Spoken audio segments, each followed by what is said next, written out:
number of nuclear warheads in the arsenals of the United States and the Soviet Union today is approximately 50,000. If just 10,000 of these, equal to 300,000 times the power of the bomb that fell on Hiroshima, were to be used now in a total nuclear war, all life on Earth will be faced with extinction.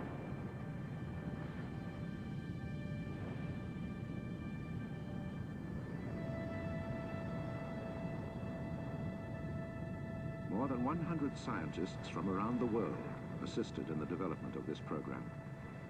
Among them were Dr. Soichi Iijima, the president of Nagoya University in Japan. If a nuclear war were to break out, what would happen to mankind and to the Earth? This is a matter of deep concern to me as a Japanese doctor, connected with Hiroshima and Nagasaki for close on 40 years.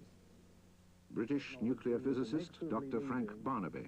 The nuclear weapons now being deployed by both the Americans and the Soviets are seen to be more useful for fighting a nuclear war than deterring one. Nuclear weapon technology is inexorably leading to a first strike capability.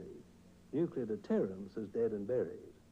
Dr. Anatol Rapoport, professor of peace studies at the University of Toronto. I would say that as each country adds to its arsenal, both the probability of the war and its severity definitely increase. For one thing, with regard to accidental war, it was quite a revelation to me to know that there are literally hundreds of false alarms that occur each year. And the rate of these false alarms increases from year to year by something like 30%.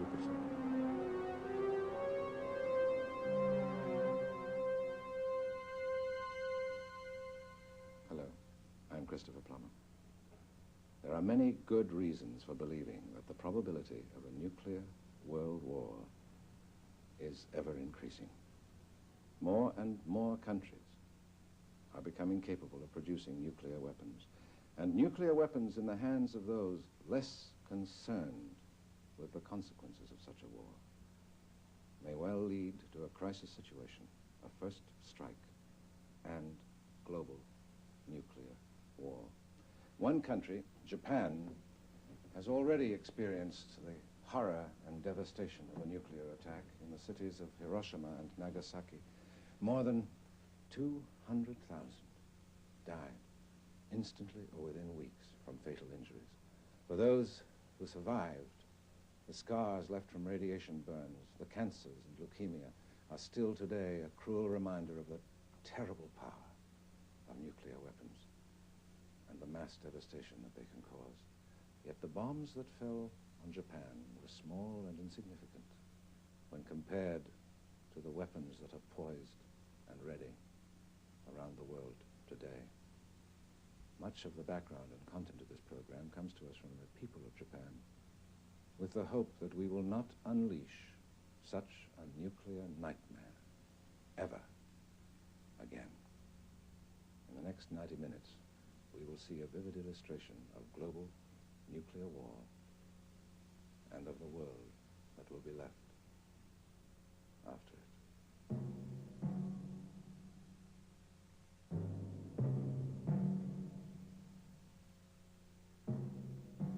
On the 16th of July, 1945, at Alamogordo, New Mexico, the hot, dry desert sands gave birth to the world's first atomic bomb.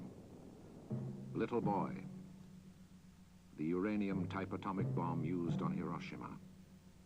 Fat Man, the plutonium-type atomic bomb dropped on Nagasaki.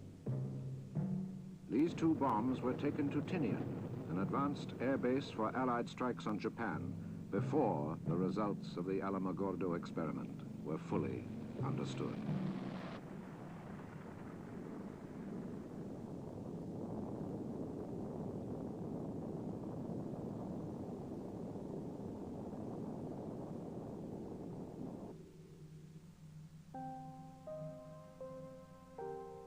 On the morning of the 6th of August, 1945, just 3 weeks after the very first test, the atomic bomb was dropped on Hiroshima. It exploded 580 meters above the city. Everything directly below the fireball at ground zero boiled in the white flash and intense heat to the accompanying roar of the explosion. Buildings within a radius of 2 kilometers were destroyed by the blast. The entire city was soon engulfed in a deadly sea of flames. 3 days after Hiroshima was annihilated, the second bomb fell on Nagasaki with equally devastating results.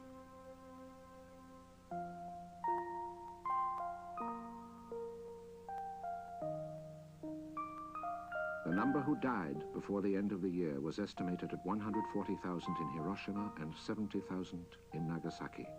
Yet 90% of all the deaths occurred within 2 weeks of the victim's exposure to radiation. Immediately after the war, the United States sent in large investigation teams to carry out extensive studies. There were many questions to be answered. What incredible energy shattered these buildings? What intensity of thermal radiation was responsible for leaving the permanent shadow of this valve on the wall behind? How did heat and radiation affect those who were unable to seek shelter? And what were the relationships between color, materials, and thermal radiation? Here, although the white shirt was unaffected, the victim's face was badly burned. For those who lived through the destruction of Hiroshima and Nagasaki, the terrible power of the atomic bomb soon became evident.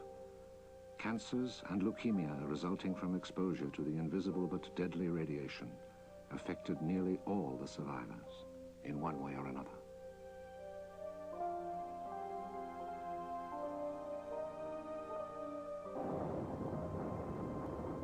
Although the awesome energy of the atomic bomb had been demonstrated to the world, America and the Soviet Union began testing an even more powerful device, the hydrogen bomb, just 7 years after Hiroshima.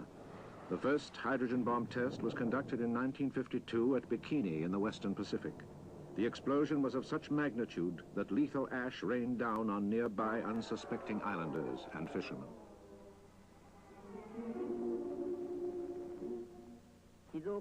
On the 1st of March, in the general vicinity of Bikini Atoll, the Lucky Dragon No. 5, a tuna fishing boat, out of Yaizu in Shizuoka Prefecture, was hit by lethal ash from a nuclear bomb test.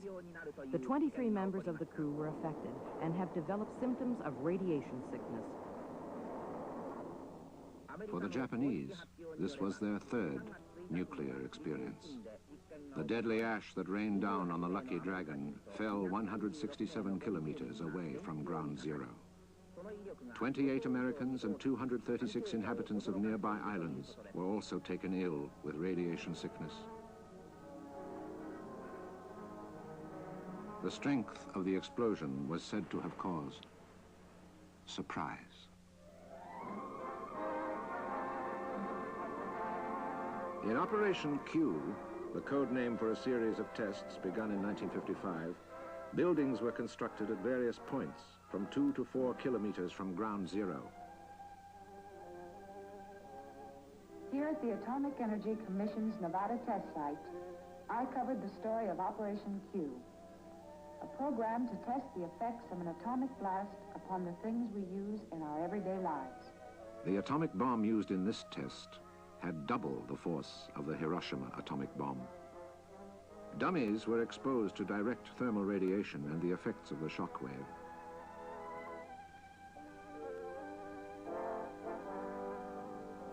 Observers without goggles must face away from the blast.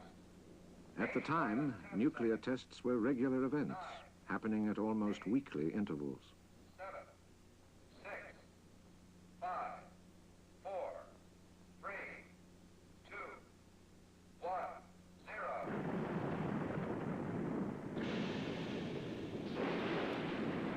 Every sort of structure, from ordinary houses to industrial facilities, was tested in experiment after experiment. The shock wave and violent winds lift and scatter the debris. Wind speed is nearly 250 kilometers per hour.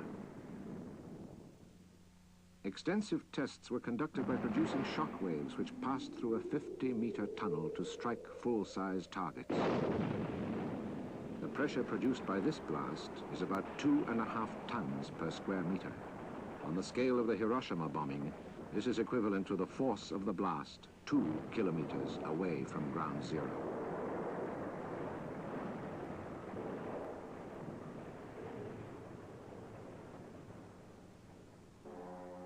In the first half of 1957, 30 nuclear tests were carried out.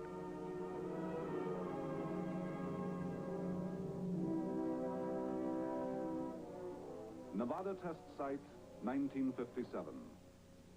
Pigs were used in experiments because their skin is similar to human skin. These are protective shelters and underground free field measurements in high overpressure regions, basic effects in rugged terrain, radiation problems, especially neutron activation in soils, biomedical effects, individual field tests. Pigs still living, writhing in agony from the effects of the searing heat, are hit by the powerful shockwave and the violent rush of wind that follows.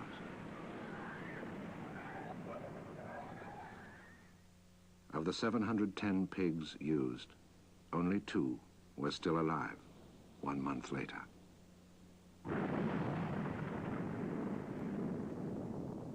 The soldiers who were involved in the simulated battle conditions became the objects of studies by scientists. The long-term effects of exposure to radiation for these soldiers is still a matter for debate.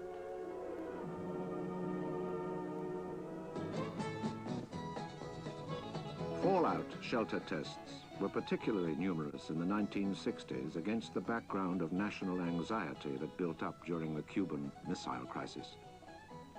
Their emphasis was on whether a large number of people could actually survive during and after a nuclear war with only a limited supply of materials and space at their disposal. Some tests lasted as long as 2 weeks, and the number of people who took part in the shelter programs throughout this period reached a total of 30,000. One major problem became evident in nearly all the shelter studies: how to deal with the heat generated by human bodies. The Fallout Shelters Manual, published in 1984 by the U.S. Federal Emergency Management Agency, deals with the increase in body temperature. Item number 1217.